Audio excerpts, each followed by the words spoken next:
Ladies and gentlemen, you are now listening to Pressing Matters, Pakistan's premier football podcast, where all of the footballing news from around the world is dissected and analyzed. Please follow Pressing Matters on Facebook, YouTube, SoundCloud, and Twitter. And make sure you leave your feedback, for that is always welcome. And now, without further ado, your host with the most, Ismail Farooq.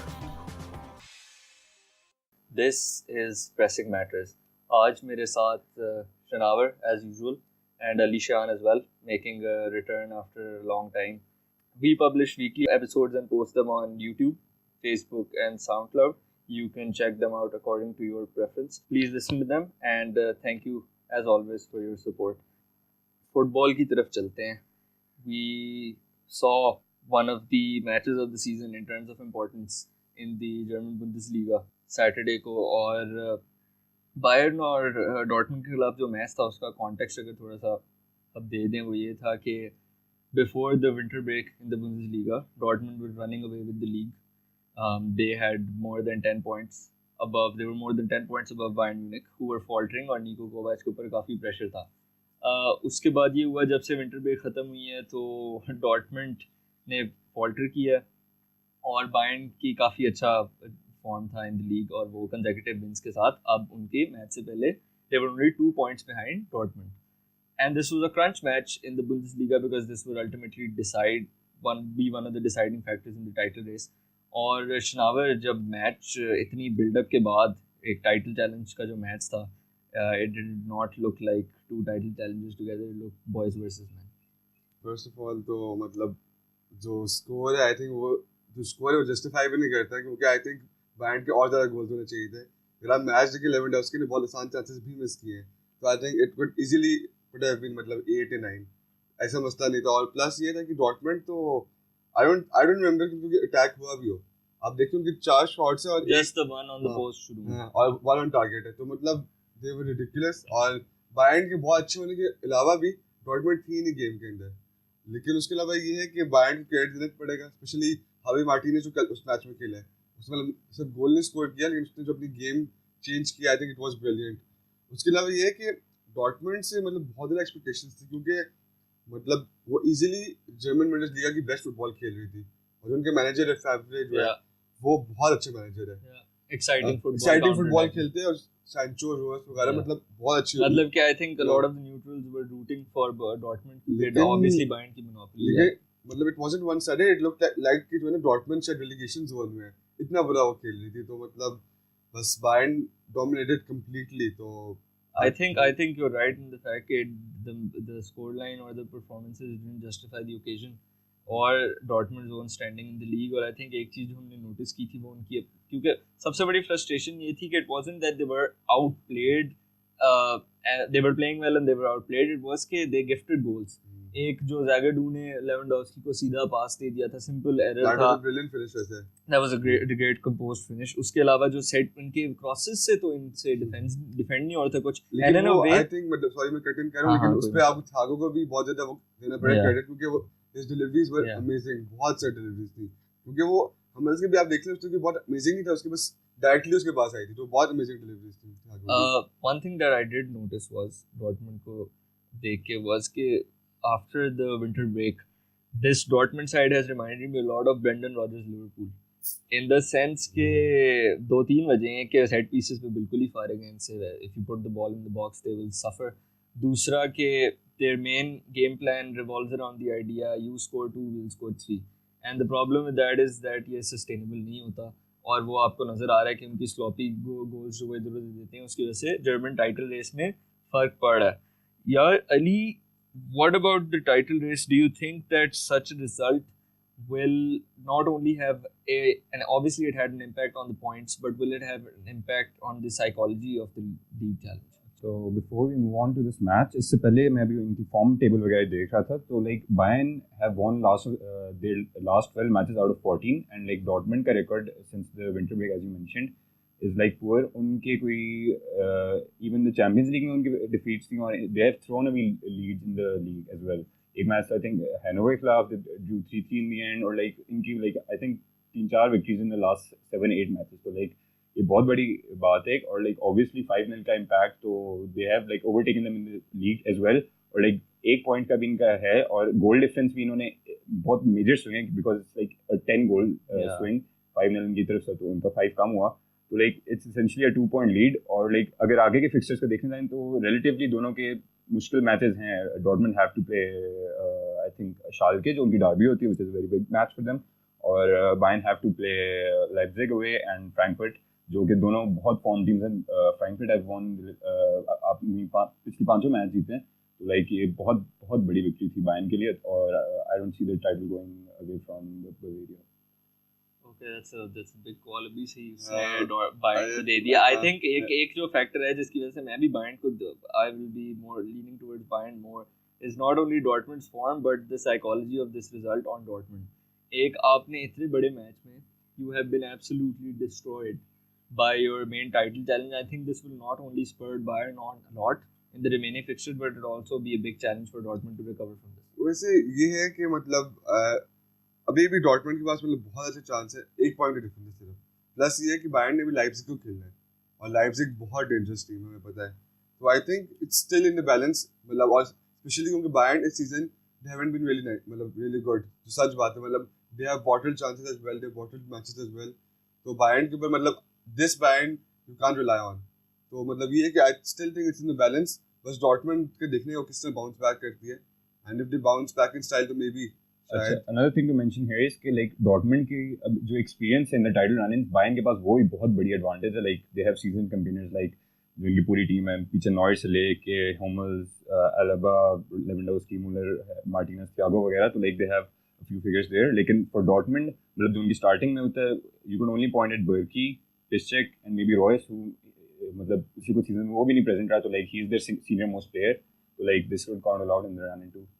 लेकिन Bayern का सिर्फ एक जो मसला मुझे नजर आता है ज़्यादा वो ये कि मतलब अभी तक ना कोवैच को ये पता ही नहीं है कि उसकी स्टार्टिंग 11 क्या है कि उसने मुलर को खिलाना भी है या नहीं रिब्रियो खिलाना भी है या नहीं या मतलब उनकी सिर्फ आई थिंक शायद मिडफील्ड सेटल है कि वो थियागो और मार्टिनेज और वो काफी अच्छा कर रहे हैं वो बहुत अच्छा कर रहे हैं लेकिन बाकी उन्हें अभी तक आइडिया नहीं मतलब वो सिर्फ जो अभी तक वो लीग में है वो इसलिए क्योंकि उनके प्लेयर्स बेहतर हैं not because they playing really nice और समथिंग लाइक दैट तो वो मतलब आई थिंक उनके अगेंस्ट जा सकता है and right now the Bayern advantage Bayern है. That's true. One of the things that Raphael Honigstein also mentioned on ESPN was कि Bayern का अभी तक मसला ही आ रहा है. It's not like the players don't like Niko Kovac. It's just कि they're used to a more tactical a manager after Guardiola, for example, कि जो उनको on the ball instructions ज़्यादा बेहतर तरीके से देगा कि अब क्या करना है, how to exploit space. Even Heynckes ने भी उनका स्टाइल चेंज नहीं किया था. उसने भी Guardiola के स्टाइल को ही अडैप्ट किया था. और I think that was the right approach. Obviously उनका हाफ सीजन के लिए वो आया था, थर्ड के लिए आया था तो फिर भी. Let's now move on from Germany and go to Spain, where we saw not exactly a crunch title match per se, but just a match between the two teams at the top, Barcelona versus Atletico Madrid. और from the get-go यही लग रहा था कि if something stupid doesn't happen, this will be a tight match, which will be decided by key moments. But unfortunately or fortunately, Costa provided the stupidity, as is the case in a lot of situations. और Costa की volatility की थोड़ी बात करते हैं कि Costa's volatility, he is a brilliant player, but उसकी volatility काफ़ी बड़े moments पे cost करती है. If you look at the first leg against Juventus, Costa got a needless booking, which put him out in the second leg. And I believe there was a big factor क्योंकि Costa hold-up play और Morata का hold-up play में काफ़ी फर्क होता है, आपका पूरा game plan पे effect होता है. तो Costa, do you think he should have been sent off? And if so, why do you think Simeone can't get in his head कि okay, passion ठीक है लेकिन एक हद तक मतलब like I think Simeone sees himself in Costa as well. वो भी सिर्फ 5 players और like this fact about Costa is कि I was reading like I think इस साल तो उसने रेड कार्ड ले लिया ये वाला लेकिन उससे पहले he has gone without red card for like काफी ज़्यादा मैचेस like अपने पूरे करियर में इसके बहुत कम रेड कार्ड्स हैं. Which is a very surprising fact. लेकिन on his return to Atletico उसका पहले मैच में रेड कार्ड हुआ था. Atletico में आगे पता नहीं उसको क्या हो गया लेकिन for a striker you're not supposed to get any. मतलब वो तो obviously बात लेकिन आपके पास मतलब जैसे Balotelli टाइप के ये लोग इस तरह सेंड ऑफ होते हैं. He always knew how to play on the edge और वो उल्टा डिफेंडर्स को करता था. I remember the match exactly Gabriel Gabriel वाला इंसिडेंट था, मतलब like he always used to play on the edge and he knew कि कहाँ मैंने स्टॉप करना है, लाइक लेकिन नाउ अब ये वाला था like he obviously went overboard और कोई अपील के भी आई थिंक करे तो obviously the red card is justified in the sense, और तो यही था मेरे ख्याल से। फर्स्टली तो कोस्टा जो है ना बहुत बहुत बड़ा स्ट्राइकर है, सिंपल सी बात है, क्योंकि he is a type of striker जो आपको स्ट्राइकर्स अब मिलते नहीं है। अब बहुत डिफरेंट तरह के स्ट्राइकर्स आ गए, पोचर्स आ गए हैं और जो है बिल्डअप होल्ड अप वाले भी चले होंगे, लेकिन ये है कि जो कोस्टा है ना उसमें मुझे बहुत ज़्यादा फील ड्रॉगबा की आती है, जिस तरह ड्रॉगबा डिफेंसेस को ना तंग करता था गोल से ज़्यादा, न्यूसेंस था वो, और सही बात है। और आई थिंक इट्स अमेजिंग कि वो किसने उसने गेम डेवलप भी की है और वो he is an amazing player. And plus I believe कि शायद अगर वो यूवेंटस के खिलाफ अगर होता तो शायद एटलेटिको टाई निकाल ही जाती, लेकिन ये है कि मतलब उसकी रैशनेस का हमेशा से मसला है, चेल्सी में भी था, पहले भी जब एटलेटिको में तब भी था, तो आई थिंक वो this is what makes him Costa, मतलब जो है ना अगर वो ये चीजें ना ही करे तो I think what's the point, तो मतलब ये हो जाता है कभी कभार गेम में, अगर वो बस थोड़ा सा कंट्रोल कर ले आई think he still is one of the best strikers in the world. तो लेकिन आई थिंक वो बहुत बड़ा मिस था, बार्सा को बड़ा एज मिल गया उसके बाद, अगर 10 मिनट एटलेटिको होती लेकिन कोस्टा अंदर होता आई थिंक फिर भी शायद एटलेटिको कुछ कर जाती। 30 मिनट्स आई थिंक तब रेड कार्ड मिला था, और तब तक तो like it was a very tight match, और even till the 85th minute they stood out, और लाइक मतलब ग्रेट टू सिमोनेस साइड, मतलब यार कैंप नु पे जाके उसके अंदर स्टैंड ऑफ मतलब के they stood up to them, और उसके अंदर एक सबसे बड़ा फैक्टर था Jan Oblak, who I think is probably the best shot stopper, just if you look at shot stopper in the world, and United fans will definitely disagree with me on this, but there you are. पूरे match आप देखते थे, Coutinho, Messi, Suarez, everyone took shots at him, but he kept saving them. और I think एक चीज़ जो हम नहीं अपने डिस्कशन में यूजली फैक्टर इन करते जब हम कोडीन वगैरह की बात करते हैं और एथलेटिको मैड्रिड की डिफेंस की बात करते हैं, वो है जैन ओब्लैक, कि जब कभी कभी वो शॉट्स वगैरह इन प्रॉमिसिंग सिचुएशंस दे भी देते हैं, तो there you have this best shot stopper who, in my opinion, जो आगे आके रोक लेता है. So how and this was also one of the interesting things in the match कि एक साइड पे आपका ओब्लैक था और एक साइड पे टर स्टेगन था, both of whom are excellent goalkeepers. मतलब टर स्टेगन wasn't tested enough. I think he had only had to make one save from Griezmann. I think ओब्लैक की जैसे तुमने कहा, मतलब यार he is amazing. एटलेटिको का मेनली जो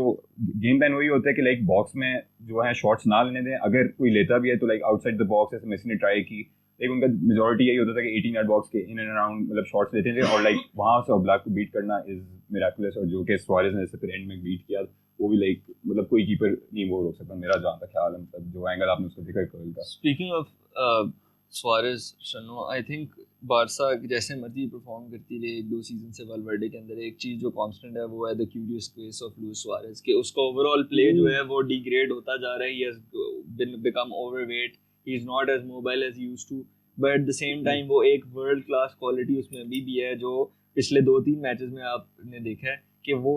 one swing of the boot and he can change matches. I think एक चीज़ हम सुआरेज की मिस कर जाते हैं अक्सर, वो ये है कि उसका लिंकअप प्ले है मेसी के साथ, और जो उसकी मूवमेंट है वो आई थिंक वो बहुत बड़ा फैक्टर जो हम नॉर्मली नहीं लेते। ठीक है उसके टचेस का मसला आ गया है, is not the same striker जो लिवरपूल में था, बार्सा के फर्स्ट ईयर में था, वो मतलब एग्रीड बात है, लेकिन उसके मोमेंट्स अभी भी आते हैं। आई स्टिल थिंक कि मतलब बार्सा को एक तो फर्स्टली उनका रिप्लेसमेंट नहीं है राइट नाउ, प्लस ये कि सुआरेज जो है ये जो मोमेंट्स में जो खेल लेता है और जो पॉकेट्स में भी खेल लेता है, आई थिंक मतलब हाँ क्यूरियस केस ही ऑब्वियसली, लेकिन I think he still very very important to Barca. Yeah, do you think he'll be replaced soon? Considering his age. He needs to be, लेकिन ये है कि कम से कम ये साल जो है I think he could be a big factor in the Champions League run, और मतलब लेकिन ये है कि हाँ he needs to be replaced। जोविच से भी वो लिंक्ड है बार्सा, एक और ग्रीजमैन से भी लिंक्ड है, तो we'll see right now। League में हमेशा सुआरेज कह रहा है कि he has been मतलब reliable, लीग में उसके काफी अच्छे स्टैट्स रहे हैं, लेकिन the problem comes in the Champions League। Like I think उसका आखिरी अवे गोल has been 2-3 साल पहले मारा था, like Barca really need him to stand and he also has a propensity to missing easy chances, उसका एक वो मसला आ गया recently। I think लिवरपूल में भी जब मैं इसको प्राइम में उसको देखा था, और even in the first year chances वो तब भी मिस करता था, लेकिन obviously compensated for them with मुश्किल चांस बहुत अच्छे लेते हैं और आसान वाले कभी-कभी मिस कर देते हैं। The thing that goes under the radar is कि like I think लिवरपूल में जिस तरह की टीम आखिरी सीजन थे रॉजर्स का, उस वक्त सारे जो प्लेयर्स थे लिवरपूल के, स्टर्लिंग, स्टरेज और स्वाज, उनका था कि दे ऑलवेज टुक रिस्क्स, और मतलब लाइक हमेशा उनको अटैक, और मतलब और उसकी वजह से जैसे तुमने कहा we'll score more than you, और मतलब उसी तरह वो हर मैच में 3-4 मार रहे थे, तो like it suited him there. Barca में आके I think the problem has been पहले साल जैसे नेमार था तो दे जेल्ड वेल MSN, तो उसमें भी वो सही रहा था, लेकिन आफ्टर नेमार डिपार्चर तो लाइक सिर्फ अब मेसी एक रह गया आई थिंक जो थोड़े रिस्क लेते हैं, और लाइक जो इन कॉम्बिनेशन प्ले होते हैं उसमें जो गिव एंड गोज ही होते हैं, तो मेसी और इसके हो रहे थे, और लाइक जब अगर मेसी नहीं होता या इसके साथ नहीं लिंकअप होता तो लाइक इससे नहीं होता, बाकी जो टीम से इसका लिंकअप होता है इज लाइक टू रैश और लाइक टचेस इसके नहीं सही रहते उसकी। I think that's one man who was watching on this match was Ole Gunnar Solskjaer. So Shanawar, let's talk about Barcelona versus Man United. Hopeful? Obviously big night, Champions League है और मतलब you never know क्या हो, लेकिन यही है कि जो है it's all about Messi, जो सिंपल सी बात है। I think Messi if वो ऑन हुआ तो हम कहीं नहीं है, लेकिन अगर मेसी को थोड़ा बहुत भी शट डाउन करना है कुछ हद तक भी, तो I think we have a chance, we really have a chance. Let's talk about shutting down Messi, whether that's possible, कितना कर सकते हो, especially now that he can drop deep and float balls here and there. Shayan, do you think they have the capacity to stop Messi? Chris Smalling ने कहा था कि मेरे पास एक That was a fake quote, fake quote. अब बहुत ज्यादा उसके सामने क्या कर सकते हो, उसमें डबल मार्किंग कर सकते हो, लेकिन ला लीगा की टीम जितनी पागल तो नहीं है, किसी वजह से वो चैंपियंस लीग अभी तक कर रहा है, 10-15 सालों से कर रहा है, नहीं है उसको इतना आसान डबल मार्क करना। अब क्या I think what will happen इसके लिए वो हरेरा छोड़ देगा उस पे, और दूसरा centre back is left back, I think Shaw पे बिल्कुल टाइट हो खेलेगा। आपके पास प्रीमियर लीग में वही ब्लूप्रिंट है कि आपने जो हैजार्ड के साथ किया था वो आप मेसी के साथ करो, लेकिन अब वो लेकिन यही है कि आप मेसी को जो है ना थोड़ा सा रिस्ट्रिक्ट करके बंद तो कर भी सकते हैं। you just need to hope कि the players he sets up aren't on their game and लेकिन ये है कि जो है अब बारसा को जैसे हम देख लें तो अभी एक्सपेक्ट कर सकते हो अगर मेसी का थोड़ा सा भी ऑफ डे होना तो Barca are not exactly. And I think और ये रोमा ने यही किया था, तो एक्चुअली यही है कि हम बस होप करें कि मेसी के 2 ऑफ दिन हो कि 30 मैचेस से बेचारा ऑन हुआ है, अब 2 बस मैचेस के लिए 180 मिनट्स के लिए मतलब उसके लिए अब बंदा क्या ही सुपरलेटिव्स यूज करे, मतलब लेकिन आई थिंक ये मतलब there is more reason for United fans to be pessimistic because PK जो है सीजन की परफॉर्मेंसेस बहुत अभी लाइक लिटरली पिछला उसने विलारियल वाला मैच में किया, Barça consider 4 goals in that match, अब वो वापस आया क्लासिको में मतलब उसकी इस सीजन बहुत कमाल परफॉर्मेंस रही, लाइक बहुत अंडररेट किया जा रहा है उसको, और जो उनका दूसरा सेंटर बैक है वो भी काफी अच्छा है, बहुत अच्छा है। Then they have Ter Stegen in the back, Roberto Alba तो ऑब्वियसली है ही, तो लाइक सिर्फ मेसी का नहीं, I think over defensively Barca है lot solid this season, Valverde को मतलब credit goes to Valverde in that sense. और लाइक फिर यूनाइटेड के अटैक की बात करें तो मतलब इज एवरीवन फिट, क्या फिटनेस का क्या हिसाब है? फिटनेस का फिलहाल ये है कि लुकाकू के ऊपर एक निकल आई थी, अच्छा, और जो है रैशफोर्ड भी थी, लेकिन दे आर ओके, मतलब सारे स्टार्ट कर सकते हैं, फुल स्क्वाड अभी तक तो है, अभी तक जो like what's gonna be the starting 11 in your opinion? In my opinion ये है कि मार्शियल, रैशफोर्ड, लिंगार्ड स्टार्ट करेंगे, अच्छा फुल अटैकिंग काउंटर अटैक, क्योंकि बारसा के खिलाफ अगर यूनाइटेड के कोई भी चांस है ना तो काउंटर अटैक्स पे है, तो फुल डिफेंसिव पीछे बैठ के काउंटर अटैक करना चाहिए, या फिर ओल्ड ट्रैफर्ड है थोड़ा गेट ऑन द फ्रंट, मतलब सिंपल सी बात है, अगर हमारी टीम जो है मतलब जो बाकी लीग्स में प्रीमियर लीग के अगर कर सकती है बारसा के खिलाफ, तो I think it makes very मतलब मच मोर सेंस कि आप काउंटर अटैक पे ही खेलें, वॉटफोर्ड के खिलाफ खेल सकते हो, उसके अलावा ये कि वी आर मतलब वेरी गुड ऑन काउंटर्स, तो मतलब मे बी बस वही चांस है हमारे ऊपर कि रैशफोर्ड का ऑन डे हुआ तो नेवर नो, फिर बारसा पीएसजी बन के अपने आप कोई जो है गोलियां मारना शुरू हो जाता है। लेकिन आई थिंक वैसे मतलब may be Solskjaer could take a gamble on Lukaku, मतलब I think he should from the right, Jordi Alba may be from the right, actually from the right, क्योंकि वो एक न्यूसेंस तो है, मतलब जो भी हो टच हो उसका ना हो एक न्यूसेंस है, तो आई वुड से कि मतलब अगर आप रैशफोर्ड, लुकाकू, लिंगार्ड को स्टार्ट कराओ ना, I think that's a better option right now, लेकिन I don't think Solskjaer will. From Barca's perspective, I think कि वो इस मैच में जैसे वो वेल्वेर्डे करते सेमेडो और रोबर्टो को उसको होता है, I think रोबर्टो को वो सेंटर मिड में ले आएगा और सेमेडो से स्टार्ट करेगा because of the obviously the pace of Martial to counter that, और मतलब tactical flexibility भी प्रोवाइड करते हैं रोबर्टो, तो like midfield जो उनकी what I see is Busquets, Roberto और I guess Rakitic होगा तीसरा. I think he might go for Roberto on the bench. I think वो सेमेडो को खिलाएगा. I think he'll go for Busquets. Vidal को start कराएगा अभी मैच में, और तीसरा रैकिटिच होगा प्रॉब्ली, आर्थर को कैंप न्यू पे आर्थर को शायद स्टार्ट, और लाइक फ्रंट टू में तो मेसी फॉरेस्ट लाइक, और I think Dembélé is fit, he's come back early. I don't think if he's fit enough to start the game. Even if we watch, I think Coutinho को start कराएंगे United के खिलाफ against specially, लेकिन वो पता है recently हुआ था कि हाँ मैल्कम भी बहुत अच्छा हुआ है, डेम्बेले भी अच्छा हुआ है, और Coutinho is starting to get in the flow, और उसके अभी जो रीसेंट कमेंट्स आए हैं कि मेरे लिए डबल विन होगी if I knock United out, वही तो आई थिंक और उसका वो गोल याद है ना डेविड de Gea के खिलाफ, बिल्कुल याद है। तो कुटिन्यो likes playing. I like this मतलब कि यार बारसा को I don't think their midfield has faced a challenge, मतलब Pogba type players उनका I think पहले कभी नहीं इस तरह हुआ, तो like it will be very fascinating to see how they counter the threat of Pogba on the counters, और like क्या exact Pogba versus Busquets is a very हाँ Pogba के डिसिप्लिन मिडफील्ड भी बहुत इंपॉर्टेंट फैक्टर होगा, let's see क्या होता है। I think लेकिन I think हेरेरा के ऊपर जो है गेम बहुत रिलाई करेगी, if he has an on day तो मतलब maybe, और मतलब like वरना I think Barca मतलब I think maybe would run over us, hopefully not। मतलब I'm not comparing Messi और Salah किसी भी तरीके से, लेकिन if मतलब अगर short type player है, like he has obviously stopped Salah in the past with the help of Herrera, और like जो उनका पूरा defensive setup होता है, तो like I think this will be a new challenge for Messi, लेकिन मतलब बहुत बड़ी बात है चैलेंज फॉर मेसी है, लेकिन यार आई थिंक मेसी और सलाह में फर्क है ना, सलाह इज लिवरपूल सबसे जो फॉरवर्ड प्लेयर होता है वो होता है राइट साइड पे, वो जरा टिका होता है, लेकिन मेसी तो पूरी पिच पे इधर, लेकिन सलाह जो है वो प्लेमेकर नहीं है, सलाह इज जस्ट अ ड्रॉप है, आप शॉ कितना फॉलो करेंगे, लेकिन इसके ऊपर है, तो like that depends a lot on Herrera के वो कैसे को, मुझे लगता है शॉ नहीं उस पे, लेकिन एक मसला है कि जैसे मेसी का अगर इंटरव्यू आपको याद है अर्जेंटीना वाला, तो ही डिड से कि ही वाजंट फुली फिट, हाँ बट वो आई थिंक ठीक हो गया, उसकी वो ग्रॉइन इशू जो है अभी उसके 2 हफ्ते पहले तक ही था, हाँ वो रिपोर्ट्स ही आई थी, वो क्या दिसंबर से मेरा मसला है, तो आई डोंट थिंक इतना जल्दी ठीक हुआ होगा, दिसंबर से मसला था, लेकिन हाँ बेहतर हो रहा है, बेहतर होगा, फुली नहीं क्योंकि वो जब वापस आया था ना वो 1-2 गेम से पता लग रहा था कि, लेकिन आई डोंट थिंक फर्क पड़ता है, वो है कि 5 मिनट उसको चाहिए वो डिसाइड, हां 5 मिनट डिसाइड कर सकता, तो वो ये तो है प्रेडिक्शंस इन द एंड शनावर, प्रेडिक्शंस ये बगैर नहीं आ रहा, depends on if Smalling starts और नॉट, लेकिन जो है I think 2-1 to Barca, I think हम एक गोल करेंगे, मतलब मुझे लग रहा है we will score, and do you think you are going to nick an away goal in the at Camp Nou, not really, अच्छा तो लेकिन होपफुली, लेकिन नहीं आई थिंक इस केस में वो पीएसजी वाला नहीं होना, like if United want to have जिस तरह की बारसा की लक है ना चैंपियंस लीग में और मेसी की लक है, आई थिंक कुछ, लेकिन आई डोंट थिंक कैंप हो सकता है, कैंप मतलब अगर कुछ होना है तो वो इसी इस लेग में होना है, और इसीलिए मतलब मैं एक बहुत शॉकिंग प्रेडिक्शन करूंगा, लेकिन I think United will win 2-1। पता नहीं क्यों मुझे लग रहा है जिस तरह का इनका सीजन चल रहा है ना, और लाइक मेसी के जैसे क्वार्टर फाइनल में होता है, पता नहीं क्या उसकी पूरी टीम में कुछ भी हो सकता है, चैंपियंस लीग इतनी ओपन है, और लाइक 100 चीजें, और लाइक यूनाइटेड का rest this will actually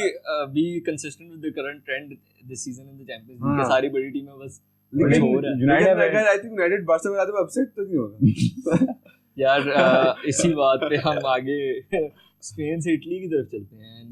the Italy I mean हर जगह कोई ना कोई रेस जो है ना वो काफ़ी सालों बाद बहुत इंटरेस्टिंग हुई है, और इटली के अंदर टॉप 4 रेस जो है, I just tell you guys what how it stands. Milan AC Milan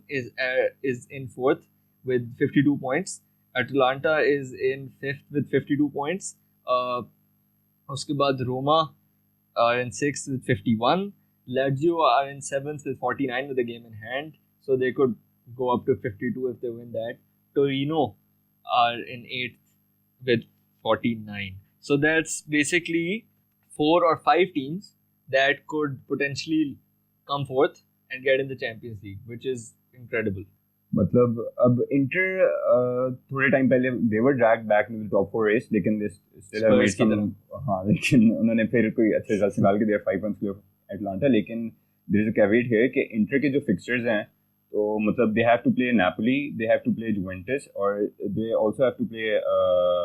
Roma too, so like 3 इनके in the next 7 matches they have to play 3 of their rivals, और like in the run in Milan का जो है ना सबसे अच्छा run in है, they only have to play Lazio I think, और like this could count a lot, और बाकी जो मैं fixtures देख रहा था उसमें Roma is very inconsistent right now, और like they have to play Inter away and they have to play Juventus, so like right now you can't call it, मतलब